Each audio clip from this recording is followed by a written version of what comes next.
Paz do Senhor, tudo bem com você do outro lado aí? Do lado de cá, graças a Deus, tudo bem. Muito obrigado, viu, meu irmão, por me acompanhar do outro lado aí, por orar por mim. Envio daqui de Boa Vista, saudação a todos os nossos irmãos de São Paulo, aqui em Roraima, no estado de Minas, meus familiares em Minas. Muito obrigado por me acompanhar, tá bom? Dê o seu like aí, tá bom? Dê o seu like. Se inscreva no nosso canal, tá? Eu fiz uma mudança de nome, você já observou? Roraima, Terra da Promessa, Pastor Ademir dos Santos. Deixa eu ler um texto sagrado para você aqui, para nós continuarmos. 2 Samuel, capítulo de número 22, versículo de número 21 diz: recompensou-me o Senhor conforme a minha justiça, conforme a pureza de minhas mãos me retribuiu. Você que me acompanha no TikTok vai ver que eu também gravei lá hoje falando exatamente sobre este assunto aí. Por quê, pastor? Final de ano, irmão, final de ano, e o que acontece? Vamos fazer uma retrospectiva e uma introspectiva. Tu tá me entendendo? O que passou, passou, né? Eu até lembrei aqui de um provérbio da minha mãe que dizia: meu filho, águas passadas não movem moinho, né? Então o que foi, foi. Agora, quando olhamos para trás, é bom termos uma consciência de que fizemos o melhor. Eu fiz o melhor que pude, né? Fiz o melhor que pude, fiz o melhor que sei, né? Então está feito. E o que acontece? Quando nós fazemos o melhor, mesmo que esse melhor nosso não pode ter saído como nós planejamos.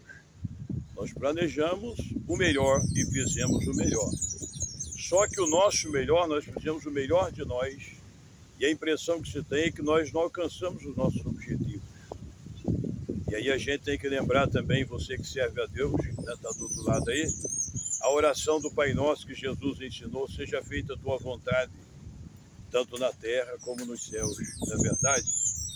Porque tem coisa que, se sair do nosso jeito, pode ser bom agora, só que no futuro, o que vai acontecer? Isso poderá ser prejudicial. Tu tá me entendendo? Lembra de Jó? Eu sempre gosto de lembrar de Jó. Por quê? No capítulo 1 diz que Jó era homem íntegro, temente a Deus e se desviava do mal. Só que Deus permitiu que Satanás tocasse nas coisas dele, nos bens dele. Depois Deus permitiu que Satanás tocasse o mais precioso, que eram os filhos. Os filhos são a herança do Senhor. E aí, após a morte dos filhos, a tragédia acontecida, o que acontece? A sua esposa chega nele e diz assim: mantens ainda a sua integridade? Amaldiçoa teu Deus e morra, homem. Aí ele diz assim: olha, mulher, como as mulheres loucas falam, você está falando também. Deus deu para nós o bem, agora veio o mal, né? Deus deu e Deus tirou. Louvado seja o Senhor. E Jó não blasfemou com a sua boca, né? Então, o apóstolo Paulo, ele nos ensinou: em tudo dai graça, né? Mas, pastor, pelo amor de Deus, eu vou dar graça nisso que aconteceu comigo? Sim, é dar graças a Deus. Porque o que o apóstolo Pedro falou lá na sua primeira carta, me parece no capítulo 2, ele diz assim: que nenhum de vós sofra como malfeitor, ou como alguém que se intromete em negócios alheios. Mas se sofre como cristão, glorifique a Deus nessa parte, porque sobre vós repousa o Espírito da glória de Deus. Isso é que é mais importante em você e em mim, meu irmão, minha irmã, é o Espírito Santo. Tu tá me entendendo? Quando Jesus, lá em João 20, ele entra na sala de reunião, lá estão eles, eu estou sempre falando aqui, as portas estavam fechadas porque estavam com medo do judeu, porque Jesus morreu e a perseguição veio, né? E quando vem perseguição, a nossa tendência a gente retrocede, né? E se enclausura, é motivo de segurança, não é verdade? E aí, quando Jesus entra na sala de reunião, qual foi a primeira frase de Jesus? Foi: Pai seja convosco, né? Aí mostrou o lado, ferido, as mãos, né? E depois, novamente, Jesus diz para eles, segunda vez, né? Pai seja convosco. E aí diz que Jesus, o texto diz que Jesus assoprou sobre eles e disse-lhes: recebei o Espírito Santo. Como o Pai me enviou, eu envio a vós, né? E quando nós chegamos lá em Atos dos Apóstolos, irmão, coisa maravilhosa, que o Espírito Santo é derramado ali sobre a igreja reunida, era aproximadamente 120 irmãos que estavam no cenáculo apostólico, aguardando o dia, e a Bíblia diz por aproximadamente 120 irmãos. Mas quando o Espírito Santo foi derramado sobre eles ali, irmão, e aquele mesmo Espírito Santo é o Espírito que está atuando na sua vida e na minha vida, está atuando na igreja, nós somos a igreja de Jesus. Tu está me entendendo? E o que acontece? Nada mais segurou aquele povo, nada mais segurou, porque quando ele estava ali, o Espírito Santo é derramado, aí vem admiração de um lado e crítica do outro. E Pedro abre a porta e responde aos críticos, mas Pedro não responde, meu irmão, ofendendo ninguém. Ele responde na palavra, com a palavra, pregando a palavra. Aí ele vai lá em Joel capítulo 2. E ele vai exatamente na promessa. É isso? Ele fala para os críticos: varões israelitas, todos os que estão em Jerusalém, ouçam as minhas palavras. O que está acontecendo aqui não é o que vocês estão pensando. Essa crítica de vocês está incorreta. Vocês estão criticando a palavra de Deus. Porque o que está acontecendo aqui não tem ninguém bêbado, não. Aqui são 9 horas da manhã e não tem bêbado, né? Porque o que está, né? Até Pedro falou depois, né? Foi Paulo, né? Que quem bebe, bebe de noite, né? E aí o que acontece? Não tem bêbado aqui, mas o que está acontecendo aqui foi o que disse o profeta Joel e começou a pregar, irmão, não foi se defendendo. E está ali. E de repente, ali naquela pregação, compungiram-se os seus corações os ouvintes e gritaram: que faremos, varões e irmãos? E Pedro disse assim: vocês precisam arrepender, porque evangelho é arrependimento, irmão. Arrependei-vos cada um de vós, e sede batizado em nome de Jesus Cristo para perdão do pecado, e recebereis o dom do Espírito Santo. Porque essa promessa diz respeito a vós, a vossos filhos, a todos quantos estão longe, a todos quanto Deus em Cristo Jesus chamar. E naquele dia, congregaram-se quase 3.000 almas. Olha que coisa linda, irmão. Quase 3.000 almas. E os dias passam, a felicidade toma conta, porque afinal está crescendo. E nesse crescimento, e quando a alegria vem, a primeira coisa que uma pessoa alegre faz, ele é louvar a Deus, né? Porque Tiago disse assim: se está alguém entre vós contente, cante louvores, não é isso? Então estavam louvando a Deus, se reunindo alegremente, e o que está no texto lá, Atos 3? Pedro e João subiam junto para a oração, a hora nona. E aí, quando houve a cura daquele coxo que estava ali na porta formosa do templo, e ele estende as mãos, o irmão Jaleiro, pedindo esmola, e aí Pedro disse assim: olhe para nós. Ele estendeu as mãos achando que ia receber alguma coisa. E Pedro disse assim: olha, não tenho ouro e nem prata, não temos ouro e nem prata, mas o que eu tenho, isso eu te dou. Em nome de Jesus Cristo Nazareno, levanta e anda. E o homem saltou, irmão, deu um salto, né? E entrou saltando no templo, irmão. Isso é um verdadeiro milagre, viu? Entrou saltando no templo e as pessoas ficaram atônitas, correram para ali e ficaram atônitos, né? Irmão, vamos ter cuidado. E Pedro não recebeu agora bajulação, elogio. Pedro falou assim: mas espera aí, por que vocês estão olhando para nós? Por causa desse benefício feito. Vocês estão achando que é por nossa santidade que a gente fez isso? E Pedro agora, novamente, no momento de alegria, de elogio, ele começa a pregar a palavra. E Pedro vai pregando aquela coisa linda. E o que acontece? E com aquela pregação, irmão, a segunda pregação de Pedro, o número dos discípulos chega a quase 5.000. Olha que coisa maravilhosa, meu irmão. Quase 5.000. Por quê? Porque Pedro está pregando o evangelho, está no lugar que Jesus queria que ele estivesse, fazendo exatamente aquilo que Jesus chamou para fazer. Isso é que é importante. É você estar na posição que Deus te colocou, fazendo aquilo que Deus te mandou fazer. Porque às vezes nós sofremos introspectiva e retrospectiva ao mesmo tempo. Que a gente sai da posição que Deus nos coloca e nós começamos a caçar confusão. Sem caçar confusão, a gente já arruma confusão. Agora, você imagina a gente caçando confusão, irmão, né? Autodefendendo, né? Atacando, né? Porque se nós atacarmos, seremos atacados. Isso é evidente. Tu está entendendo?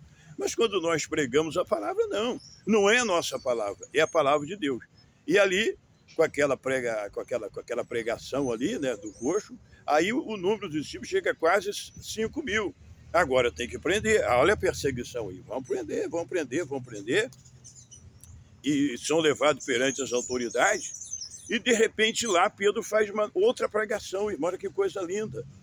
É pregar em todo o tempo, aquilo que o apóstolo Paulo falou. E quando as autoridades começam a apertar, e agora Pedro e João, né, começam a falar. E aí o que está lá no texto? Atos 4:4, não é? E Pedro diz assim, mas, e vai pregando, aí Pedro começa a falar de Jesus e deixa lá. Eles não podiam falar nada ao contrário, as autoridades. Por quê?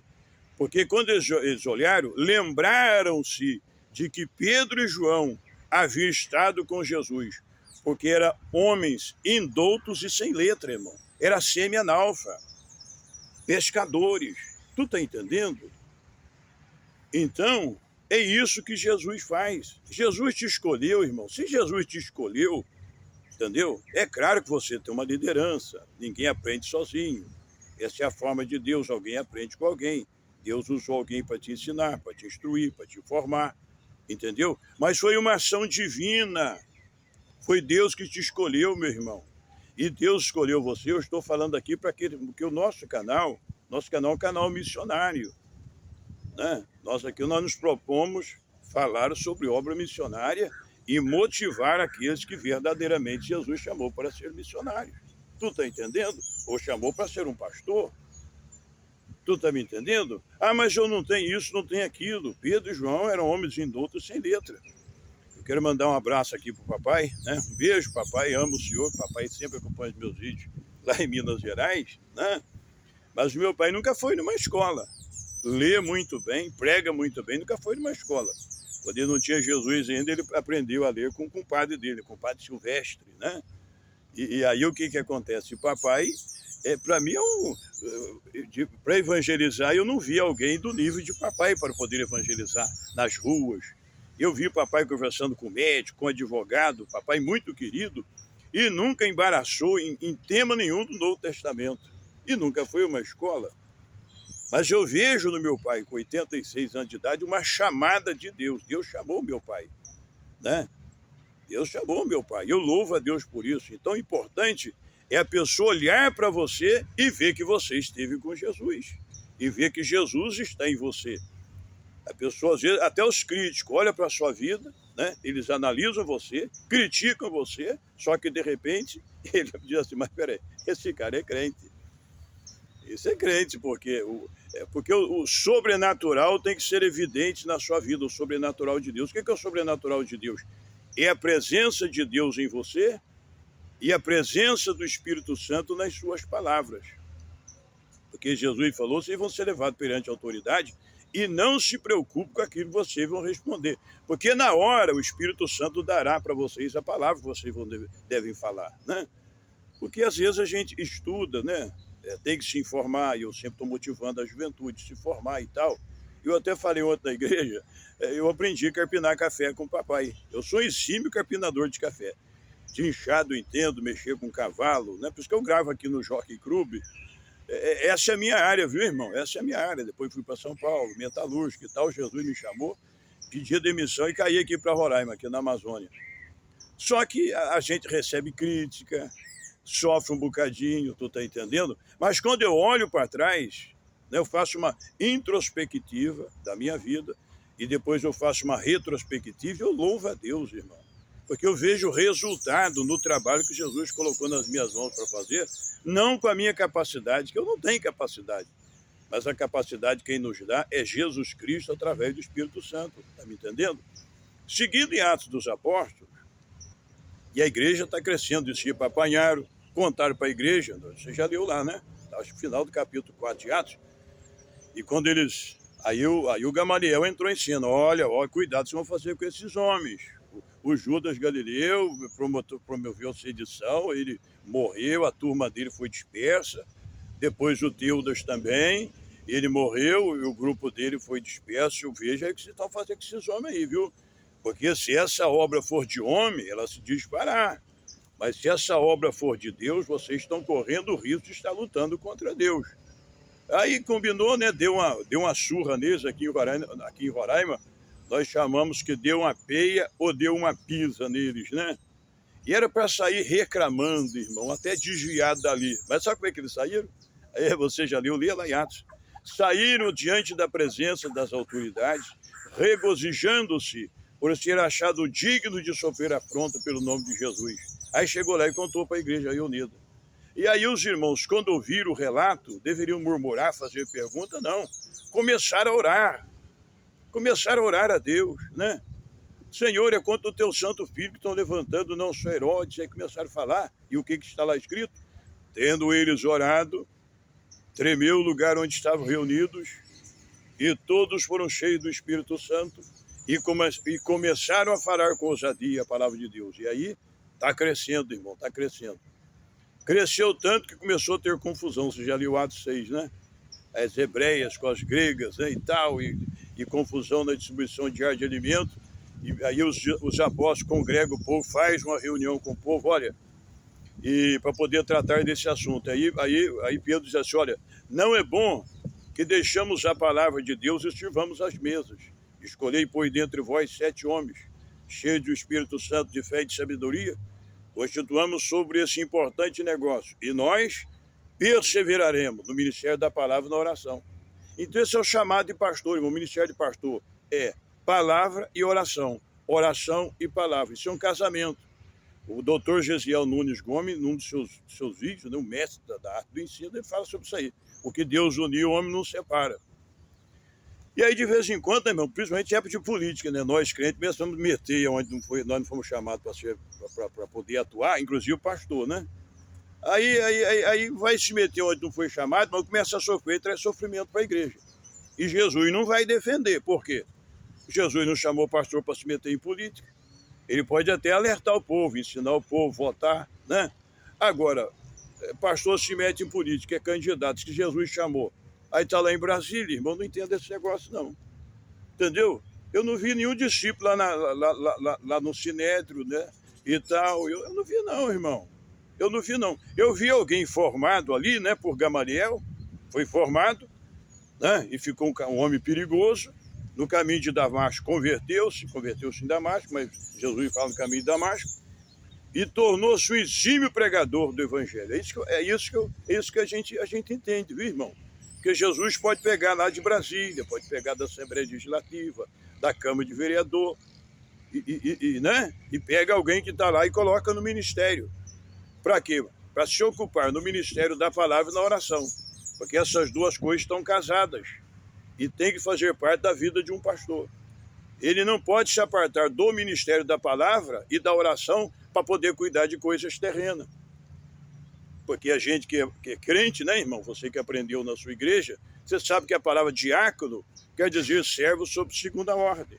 E falaram, ó, vamos escolher os 7 homens, né? Colocamos sobre esse importante negócio. E a igreja elegeu os 7 lá. E dentro desses 7 se destaca quem? Destaca Estevão, se destacou Filipe, não é isso?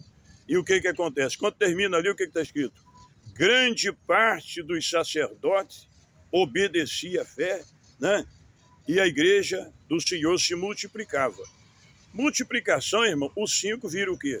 Você põe um 2zinho lá, você está elevando ele ao quadrado, não é? Na multiplicação, o 5 vira 25, o 7 vira 49, o 8 vira 64, o 9 vira 81, né? O 3 vira 9. Isso é multiplicação. Você pega o número e eleva ele ao quadrado. Então você vê ali a igreja se multiplicando, e o que mais fala ali? E a palavra de Deus crescia e prevalecia. Então quem tem que crescer e prevalecer não sou eu, não é minhas experiências espiritual. Não.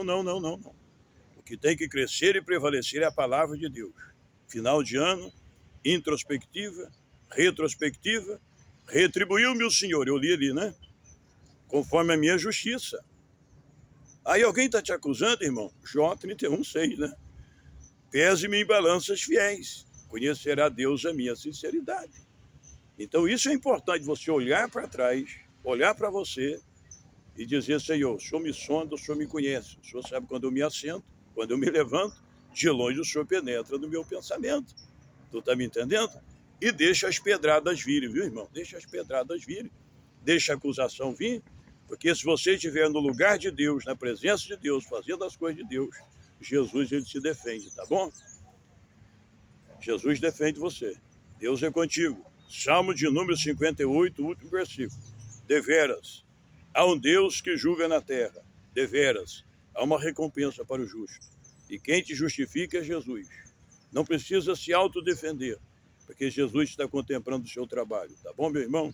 Deus te abençoe, dê o seu like, se inscreva no nosso canal, ore por mim. Eu estou do lado de cá orando por você, tá? Eu faço os movimentos aqui que eu estou sozinho, viu, irmão? Eu gravo só, eu tenho que fazer um movimento para ligar e desligar a câmera, tá bom?